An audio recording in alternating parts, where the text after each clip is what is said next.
Hello guys, myself Dr. Riya Mandela. Today I am going to introduce the measurement of the posture according to the views of the posture and the body shape of the posture, which is done by the measurement of the posture. So first we start with the views of the posture, in which we have three views of the posture: lateral view, anterior view and posterior view in descending. Start with the lateral view. The plumb line passes through the ear lobe of acromion process of scapula in the shoulder. In the acromion process of scapula on the shoulder, the line passes through the chest symmetrically.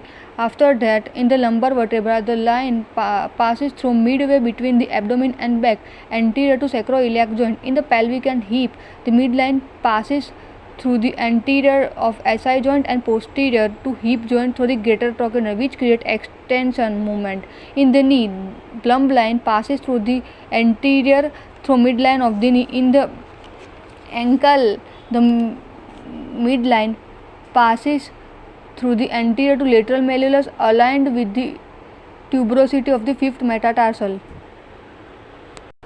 Now we talk about the posterior view of posture, in which the midline passes head through external occipital protuberance. Head position square over the shoulder and eye remain in same level. In the trunk, the line passes through spinous process of thoracic and lumbar vertebra in the pelvic and hip. The line passes through gluteal cleft and posterior superior iliac spine on same horizontal plane. Gluteal fold, greater trochanter, iliac crest remaining in same level. In the knee, the midline passes through between the knee and ankle.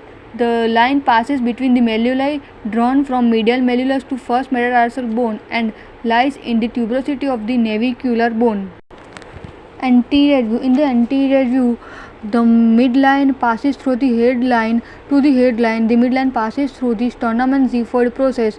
To sternum and xiphoid process, the midline moves continuously downward and medially to the medial malleolus.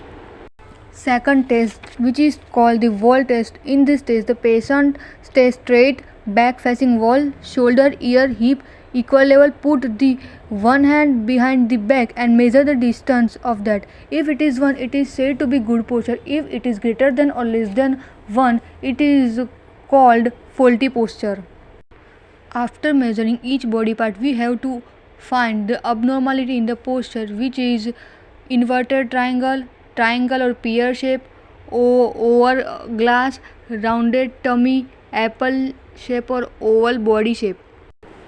Here we have done with the views of the posture. Now we start the measurement of the each body part. First, shoulder blade. Second, the wide part of the chest. Third one, waist level, and fourth, the hip level.